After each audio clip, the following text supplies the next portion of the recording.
Ipinasara ng Monetary Board ng Bangko Sentral ng Pilipinas ang isa sa pinakamatandang financial institution sa siyudad ng San Fernando, Pampanga, ang San Fernando Rural Bank Incorporated o kilala sa tawag na Safer Bank na higit 7 dekada na sa banking industry.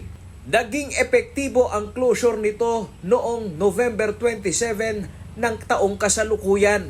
Ang senior citizen na si Lola Victoria Canlas gulat sa pangyayari dahil nitong nakaraang 2 linggo lamang raw nagawa pa umano niyang magdeposito ng pera. Magwi-withdraw sana, hindi ko alam na nagsarado. Bibili sana kahit na konting grocery. Opo. Diba magpapasko. Pero sabi naman daw, itong December na to, darating daw yung cheque. Walang nakuhang paliwanag si Lola Victoria sa dahilan kung bakit nagsara ang Safer Bank na 20 taon na umano niyang pinagkakatiwalaan sa pagsisinop ng pera. Hinala ni Lola, maaari umanong bunga ito ng krisis na dulot ng pandemya. Sabi ko siguro dahil pandemic, na dahil walang nag-deposit, puro withdraw yung mga tao, kailangan nila yung pera.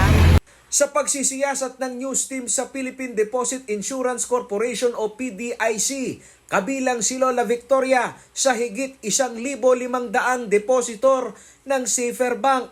Ayon kay Antonio Errol Ibanez, patuloy ngayon ang ginagawang auditing at liquidation ng PDIC sa lahat ng asset and liabilities ng San Fernando Rural Bank Incorporated. Nandito po ang PDIC sa utos po ng Monetary Board ng Bangko Sentral ng Pilipinas na ipasara po ang Safer Bank.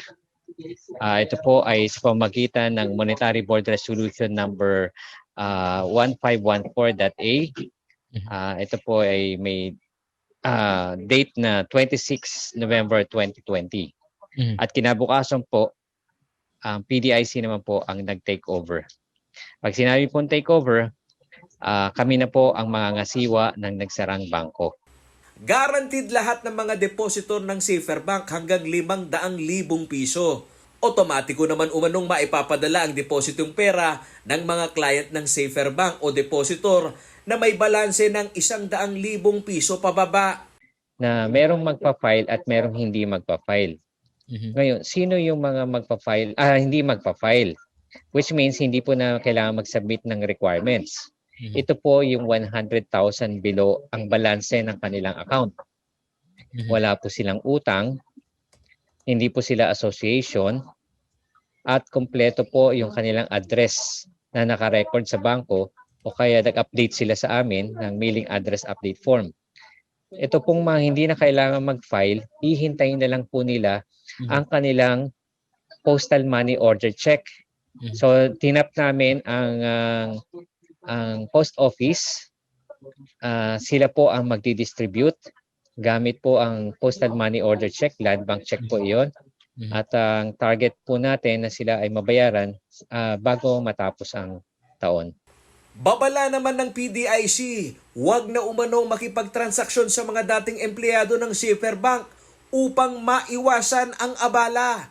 Gayon na rin ang maging maingat sa mga scammer o manloloko. Yung mga po transactions na pinasok po sa dating employees o mga pamunuan, simula po na na-take over ang bangko, hindi po ito i-honor ng PDIC. Kaya sa PDIC lamang po makipag-transact at maiwasan po natin kung ano man pong mga posible pong mga scam.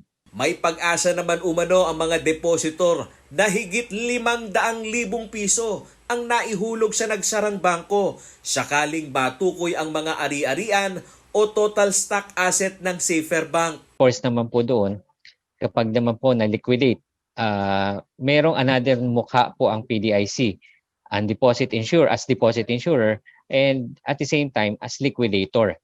So kapag na-liquidate po, when we say liquidate, ito po yung pagko-convert ng mga ari-arian o assets po ng bangko into cash para mabayaran naman po yung lahat ng pinagkakautangan ng bangko. Kasama po dito yung uninsured deposits. So it all depends po sa dami o sa kung sapat po ang ari-arian ng bangko, maaari po silang mabayaran. Ayon sa PDIC, umabot na sa 3 rural banks sa Central Luzon ang nagsara sa panahon ng pandemya. Paulo G. Santos, CLTV News.